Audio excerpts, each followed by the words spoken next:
Good morning, all.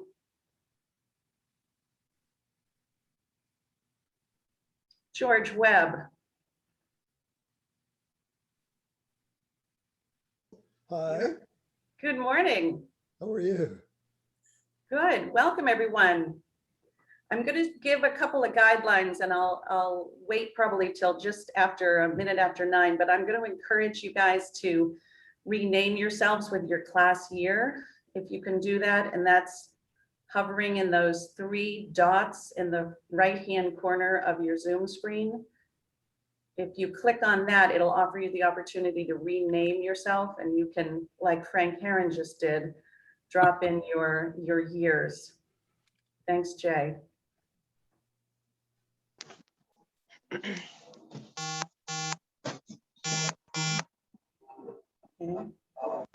All right, so I'm going to get us started, and I will be chatting for a minute, and then I'm going to turn things over to our speaker. But my name is Grace Curley, and I am from the great class of 81, which is celebrating its 40th reunion. So if you're not a big fan of the virtual, I'm with you for part of the walk on this one. I'm also the director of gift planning here at the Academy. So I'm really appreciative of being able to go to class with you. So a couple of quick Zoom guidelines. We are recording this. I do encourage you to put yourself on mute when we are not in a conversation part of this, so that any background noise will be minimized. We also, I think if you can, put your class year on, and that's the upper right-hand corner of your particular Zoom screen. There are 3 dots there, and you can click on that, and it will allow you to rename yourself. Probably the best way to view this offering right now is in the far right corner of your entire Zoom screen. You can go into speaker mode, and that's a good way to view this, although you're free to see it in gallery mode if you'd like to. And our chat feature, which is at the bottom, it's one of the bottom buttons across your Zoom screen. If you have any questions you'd like to have our wonderful instructor address, or if you're having any technical questions, please put those in there. Technologically, I will try to help you. My intent will be strong. My abilities will be probably a little less helpful, but we'll go from there and we'll figure it out.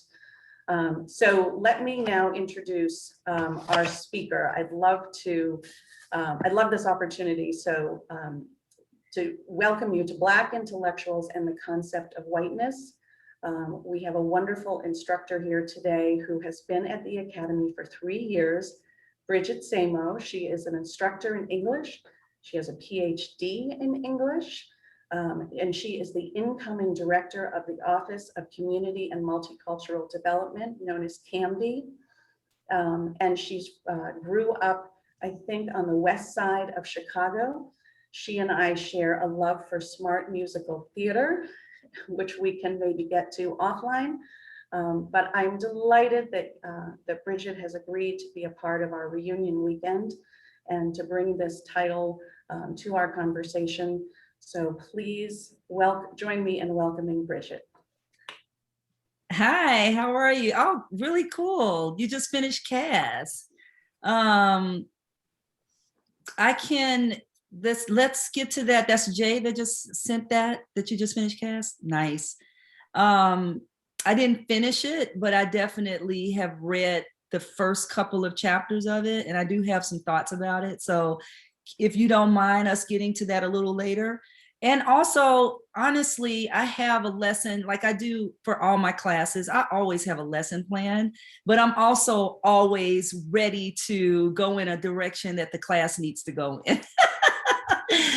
So we will play that by ear. And, you know, I may even begin with that allowing Jay to ask me the question. And before I do that, though, can I just provide some kind of context about this class? Anyway, I was telling Grace, I hated Zoom the entire time that we were going through those pandemics. I was so happy when we got back in person in the spring. It was the best thing ever. But I have learned a lot about Zoom. So although I hate it, I can navigate it enough for us to have a pretty rich conversation. So the last time I taught this class was in the 2019 alumni year. I don't know which year that was, who came in, but we were specifically talking about Black intellectualism as it related to the Black Lives Matter movement. It was a rich conversation. I connected the Black Lives Matter movement to the New Negro movement in the early 1900s. And we talked a little bit about those parallels. And we were in person, so students got a chance to work together and read some things and then come back and get a real good sense of how my class moves in terms of modes. And hopefully we'll be able to do some of that here, but if not, we will, like, as I said before, we'll figure out what this class needs and we'll go in that direction.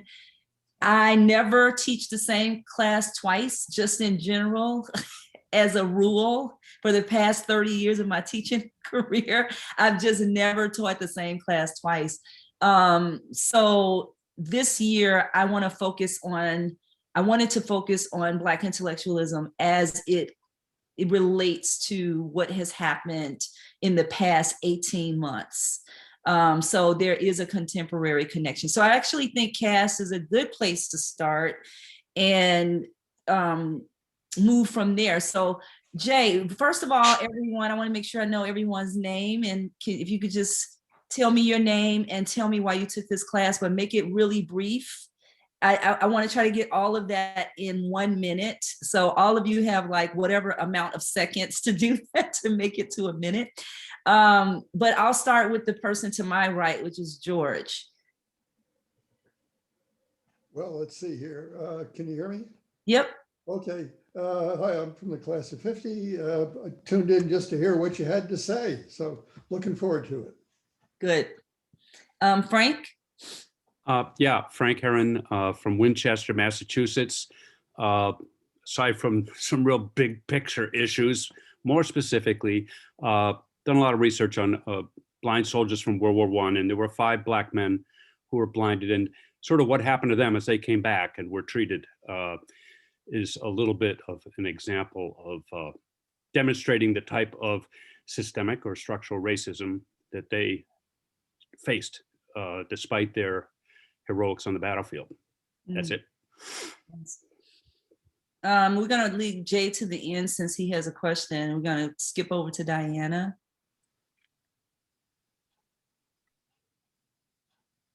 Okay, Diana, whenever you want to share with us, we'll be here. Richard? Excuse me. Yes, good morning. I spent 50 years as a partner in a New York law firm and was engaged in serious efforts to hire minorities for partnerships, etc. And I've also been participant in, if you will, the minority roles, minority lawyers in law firms. And I'd be very interested in your views as to whether the efforts to advance minorities through minority roles rather than management in majority firms is a better or worse way of advancing the cause of equal in opportunity. I'm sorry, can you present the comparison again, Richard? Minority. Whether it's better for the, if you will, the elite firms to concentrate on building up staff and lawyers and partners as from minority areas or minority roles, if you will, making them partners in part of the firm, as opposed to affirmative action where you're required to co-partner with a minority Black firm or a minority women's firm. In other words, we're going to, yeah, okay, you got it? Yeah, I got it now. Okay. I see the smiling. Is it Alex or Alexandra? What do you like to go by? Alexandra or Sasha. Either Oh. is great. I had neither right. Okay, Alexandra. Oh, Alexandra is great. So I teach at Miss Porter School. I teach acting, and so I always want to be doing this work. It's the most important work we can be doing. Good, thanks. Miss Porter, shout out to Miss Porter's. I used to work at Pomfret School. Yeah. Mary? Hey, I don't have my class number up. I'm 96, so I'm the same year as Diana, and I knew Sasha. So I logged in this morning, and this was the class I was the most interested in because I do a lot of activism work. I'm the finance officer of a grassroots nonprofit, and I'm on the DEI group for my local roller derby team. Because we're doing that. We're not as diverse as we want to be. So all my little volunteer groups are really confronting this stuff, but I don't always understand the academic underpinnings of whiteness. And it's such a weird thing for a white person. Like it's such a tricky subject. And I was like, oh great, I'll get like 45 minutes of this from my master teacher. Great. I don't know if I have 45 minutes of Well. whiteness. Right. But I was really happy to see to see the topic come up. So thank you. Yeah, Okay. good to see it. Jim? Oh, well, I'll go to Michael since Jim just logged on.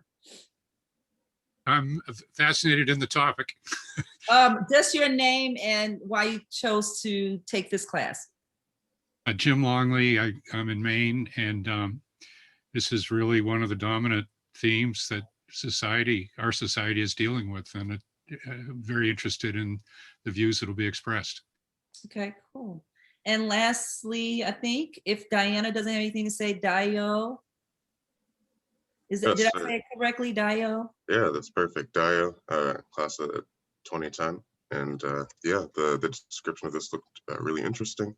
And as I started to enter similar discussions with other colleagues in my fields, I just think it would be worth having more of again, like an academic understanding of how to approach these conversations. So yeah, really looking forward to the class. Thanks, Dio. We're gonna go back to Jay, and then Jay, if you can ask your question aloud, because I'm sure there's always context around a question, but. Sure. Well, the context of the question is I just finished CAST and I'm trying to find or to get more of an intellectual and scholastic context for the work and how it fits into what the broader thinking is about the whole issue of racism and whiteness and blackness in, right now. I've gotten some pushback on friends from, why are you studying this? And I'm not guilty about it. I need to figure out what it is so that I can understand it better and be a better citizen. Nice. I'm not real clear. I'm thinking that what you're asking me is, how does this fit into the conversation, the larger conversation of racism in this country, or am I right about that? Absolutely. Okay, good. Okay, well, yes, this is absolutely not what I planned, but that's okay. And also, I will tell you what I did plan so that, excuse me, I don't really know why I'm having these throat issues this morning. I think it's because it's just the crack of it's not time to be up yet. But for you, I'll do anything. I will talk about Black intellectualism as a concept is very historical, right? So the conversation that my conversation that grows out of Black intellectualism is first and foremost to establish that this concept is more, we study it more as the history of Black intellectualism, more so in who's saying what. And so I do think that the conversation about where does CAST fit in is really a good way for us to start. And before I begin talking, I just want you to know that I would like to hear from everyone. So I am bringing background information, historical academic information to the conversation, but I think that all of what you're bringing to the table, for example, Sandra, is that correct? Alexandra, who works at Miss Porter's, or Mary.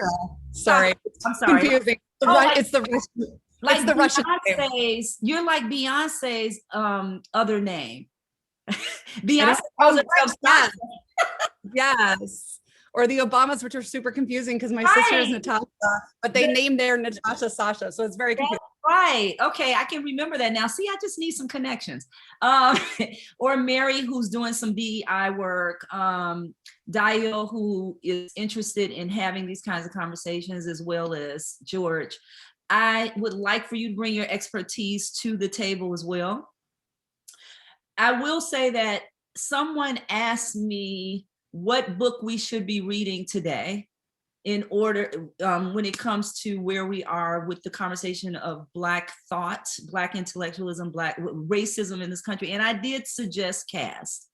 So I think that Jay is on to something reading this, because unlike some of the other texts, including one of my favorite, when we'll talk about whiteness, Ta-Nehisi Coates' Between the World and Me, which I really like. I love the memoir, and today we were going to talk about memoir. I love the story, but what I like more than anything about his book is his definition of whiteness, about 10 pages into the book, right? And I remember teaching that book at Pomfret School before I came to Andover, and my white students wanted to know what the difference was between what they thought of what whiteness was and what Ta-Nehisi Coates was trying to define. And just to give you some insight into Ta-Nehisi Coates' definition, he was trying to talk about how a group of people who had different identities in Europe then came together in the US, and in order to create a racial hierarchy, began to connect with one another based on the color of their skin. He talks about the strategy behind whiteness, not necessarily how people identify themselves, thinking about the visual representation that their skin brings into the room, right? And it's all really connected, but in the past, race has become about what Black people are inherently and what white people are inherently, and how their skin tone represents their inherent existence, which is a bad argument, and biologically just not even something that scientists would even waste their energy talking about, right? And so we function in this country in a lot of ways with that paradigm, right? If someone looks white, and of course, being white and being Black or being of color, which that's a different conversation for me. I POC, people of color, and maybe we can get into that. I have a real problem with it, because really the tension in this country is Black and white, and where people align themselves in that dichotomy, right? You have to choose one. If you get an opportunity to choose one, right? Like if you are visually Black, you don't have that opportunity. But if you get an opportunity to align yourself in one way, as Jay pointed out, then there are consequences to that. Why are you reading Caste? So I think that what Ta-Nehisi Coates does is he removes the definition from, he takes the agency away from us, and he says, you're really not determining based on what you woke up and felt that day, what color you are. There is a structural problem. We have defined whiteness in this way, but whiteness is really a conglomeration of a bunch of people who didn't even get along with each other in their own countries. And then they came to this country, and all of a sudden race became the great divider. What I like about what her name is Wilkerson, right? Isabel Wilkerson. What I like about what Isabel Wilkerson adds to the conversation is that she's, first of all, she's taken into consideration that separation in this country is more than just about this color of one's skin. It has to do with caste, and it has to do with class. And it has to do with how we've appropriated those things from Indian culture. It's not real, but it is something that we are definitely constructing as, or that we have considered as we created differences in this country. And in order to understand how deep the differences go, we have to understand the concept of caste and the role that it plays in it. So to me, what makes this an exciting move is that it takes the conversation a little bit away from the color of one's skin, and it creates a larger context for the conversation, which means to me that white people should be real excited about reading caste, right? Because now we have a larger historical context to place the conversation in, right? So that's my introductory spiel of where it falls in the kind of evolution of discussion about differences and structural racism in the country. But I would like to hear from you guys, and particularly Jay, what do you think of that assessment? Do you think that assessment is on the right path? Do you have some other ideas about that, or anyone who has any ideas? One thing CAST also does is it goes to Nazi Germany and Yes. looks at the way the Nazis treated the Jews, and that's a religious, that was religious rather than simply color. Yes. Which, even broadens the discussion. Yes. I think what's also interesting too is how, at least I told you, and I'm always transparent, I've only read the first about 3 or 4 chapters, about 100 pages.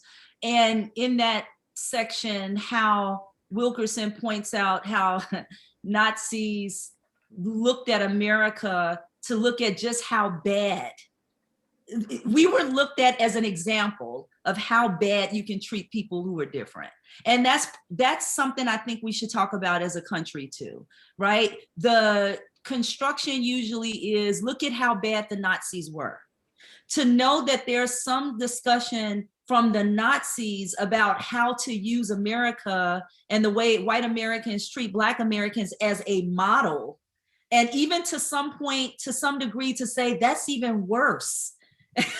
Like what they're doing in America is even worse. I don't even know if we can be that bad. That is a conversation that I think that Wilkerson also brings to the forefront. Well, and that's our Jim Crow was a role model for them. And we were very practiced at that and really had some stuff nailed down under the cover of legality, under the cover of whatever other stuff. But we have been leaders in this. Yes. Have you guys listened to the podcast 1619? And if you haven't, go ahead and write that down in your notes. I think it'll be a good next move for you. First of all, it's entertaining. The speaker, and Grace says she listened to it. It's very engaging, right, Grace? Very engaging. You gonna say something, Grace? Trying to unmute at the same time I'm trying to type to put the link in there. It's a wonderful podcast. It's both personal but very, very steeped in research, and so I would recommend it. And it's also it's been recognized for the quality of thought. So it's I'll put it in the chat so that people will have that link to walk away with. I would love that. Thank you. And it's about, I think it's a 4-part series.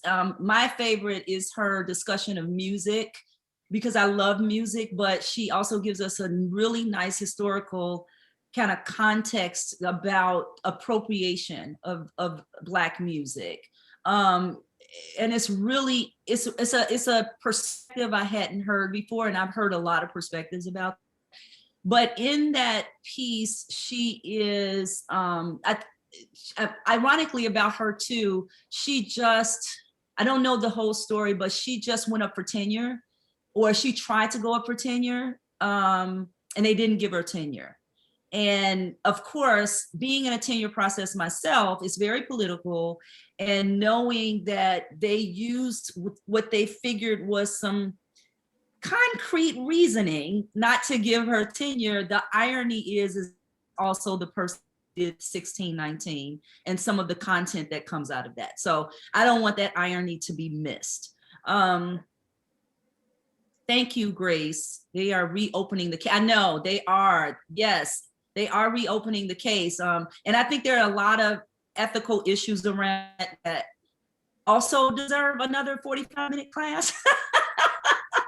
But absolutely, they are reopening the case. I do want to get over to Frank, because I think it's a good transition into thinking about how then, when we began to do this work and figure out where we are in the conversation, which I think, of course, we got somewhere different when George Floyd happened. We got somewhere different during the pandemic and inequities people had to experience during that, the COVID-19.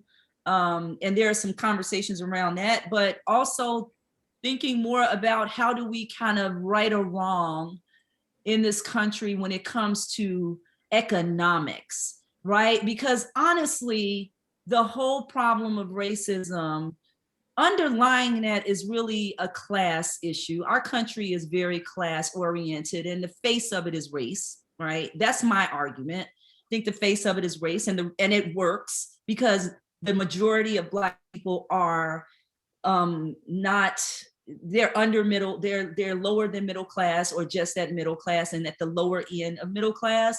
So it really is a discussion about keeping capital in the 1% or the top 15% and doling that out, which, by the way, aside, I still think is still hilarious. I can only imagine what other countries think of people fighting each other at the bottom for the 10% that the bottom owns. It's just amazing to me. And for that 10% to not say, don't we all need to be fighting what's going on up here? I can only imagine. So minority roles versus, I would like to hear from other people. I don't know if there is a versus. I don't know if there is one path over another when it comes to equity in this country. I think we have to use all tools at our disposal. I think it's important for companies to elevate or to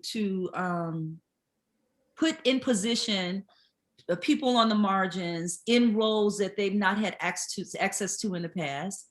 I also think it's important to partner with companies that are owned by people who are marginalized in this country. And there are different reasons for different, and different opinions. I have an opinion about it for different reasons. First of all, we all were raised in this country to go to school and seek out positions in companies, go to schools that have reputations. We've all been raised in that way. To think that people of color will always look outside of that structure is pretty insane, right? We've all been raised to want to be in companies that are going to increase our position based on how long we've been there, what our skill set is, what we bring to the table. That is something that school has created in all of us. Very few of us have been trained to think about opening businesses. Very few of us. School does not necessarily train people to go out and create their own reality. It's one of the pieces of criticism I have about school as an educator, right? I am from a family of entrepreneurs who are not formally educated. And when I said I wanted to get a PhD, their first question to me was, what are you going to do with that? How are you going to make money with that? Because they were not thinking about what I was thinking about in my wonderful, fantastical world of life. Like, I just want to talk about literature. I just want to change the world. That was not their thought about what I should be doing. They were interested in me finding a skill and making some money. right? And so it astounds me that we sometimes think that people should go create their own when there are very few people even in mainstream society that think that way, right? And so we're in these companies and we are continuing to come into these companies. And so if we're going to be there, then we should be considered in very similar way. And let me modify that. We should be considered based on some of the historical obstacles that have been put in our way. Let me give you a concrete example. I've been in boarding schools now for a total of about 8 or 9 years.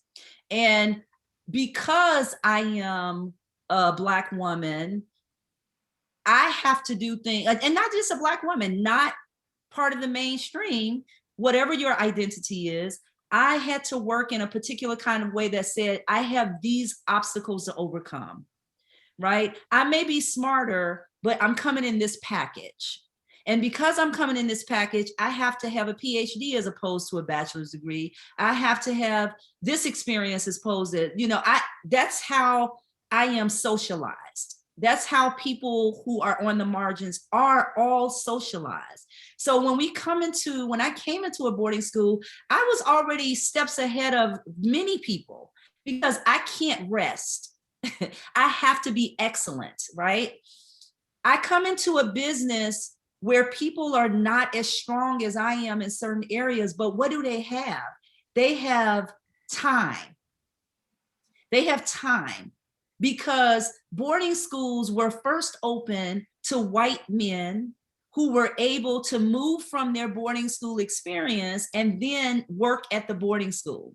So now I am competing with all my skill and all my experience with people who have been here for 30 years. And the old paradigm suggests that if the more time you put in, the more we're going to consider you for a better position. I'm already behind because of my time. The reason why we need people in companies and see what these people of color or these marginalized folks or these minority people have, that I can bolster them. I can use my influence and I can use my time in this company and I can use my connections to then push these folks up, is because it's necessary if ever we're going to move up, right? Yes, we're always considered, like right now, I'm going into CAMD. Of course, I'm going into CAMD and I'm happy to go into CAMD. And I'm excited about going into this role. But my expertise is beyond what's happening in CAMD. But people feel most comfortable putting me in a role that visually represents what I am. That's why I think it's important, and it's not a versus conversation. It's about people who have the power and have the influence and the impact to say, the folks who came in behind me are already behind me because they, just by virtue of coming in later. And they haven't been socialized in the same way that I have. And so I need to put that in my head and say, what do they bring to the table that is different? Companies thrive when they begin to put diversity in spaces. And diversity, the large definition, right? You don't want everybody from New England to be in the same roles. You want geographical diversity. You want age diversity, right? We want all kinds of diversity. We only break down when we start talking about racial diversity. We want diversity in every other way. I even think that we're at a place where we can talk a little bit more about gender diversity, right? We're not yet talking about gender/sexuality, but we are ready to talk about, we have more women, right? Although the women can all be white, but we're excited about saying we have more women in a position. We do need to help Black businesses or businesses we need businesses that are headed by people of color. I see a big movement, even with our own, the president of our board, who is who started putting more money into HBCUs. I had conversations with her, and I know that that's something that she's really interested in. That's important because we do need those spaces to thrive as well, right? But more than that, we need to think about how mainstream companies have gotten around or through loopholes, and how we can help people to maintain that business once they have the money. Money is not all we need. We need strategy. We need to know who to talk to, who to call, who's going to keep us thriving, who might try to get in our way. When you listen to the 1619 podcast, pay close attention to the last one where she's looking at Black farmers and how Black farmers have been pushed out of the market. If you're working against a Black company or a company owned by a person of color, it's just as bad as not helping them. Mary says, one of the nice things about PA was that I thought of myself as a diversity pick. I was a girl from a rural area and I came from public schools, and I was told that I was that was a positive that I'd always thought of as a negative. That shaped how I thought about youth from every quarter, shaped about how I thought about diversity. You want to say more about that, Mary? Yeah, you know, growing up, I code switch. I hid my accent for years. I didn't want to sound like a dumb Southerner, right? And when I was applying to PA, I was the first person in my family to go to boarding school. Boarding school wasn't a thing we did, but I was the smartest kid in my school, and I was getting bullied, and we needed to find a place for me. And when I was applying, I was like, no one wants this kid from a rural public school. Like those are like things against me, right? And PA was like, no, everyone I interviewed said, no, we want youth from every quarter. We want everybody. You're included in diversity. That was the message, right? And again, this was like 1992. This was before we really started talking about multiculturalism, and especially to middle schoolers, right? Like the messages I got in middle school were very strange as a white Southerner. But that was one of the first, like, no, come on in, we need everybody. Like, we're stronger when we have everybody. And I think of that youth from every quarter when I walk into a room and everybody's kind of the same person. Like, you know, you didn't hunt down people who were different from you. You didn't welcome them in. So anyway, you said a couple of things that brought that up for me, and I wanted to chime in. No, thank you, Mary. No, based on what you PA is doing today, and proud of at this space. Have any comments for you?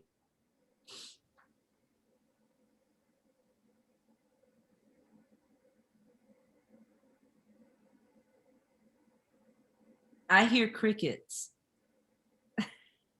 So one thing that's, this might be like a slight tangent. So one thing that's come up in some discussions I've had is the idea that a lot of these like either Black focused groups, companies, organizations that are designed to be kind of either safe spaces for Black people or places that are designed specifically to provide Black people with opportunities that they might be kind of marginalized or excluded from.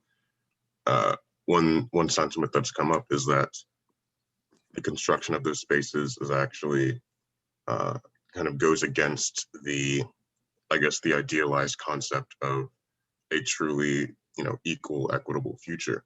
And although I've pushed back against that sentiment, I really haven't had much of a, I guess, more of a theoretical underpinning for why that sentiment may not be compatible with like the current reality that we live in. So I'm interested in how the push towards, the youth from every quarter and, for multiculturalism, I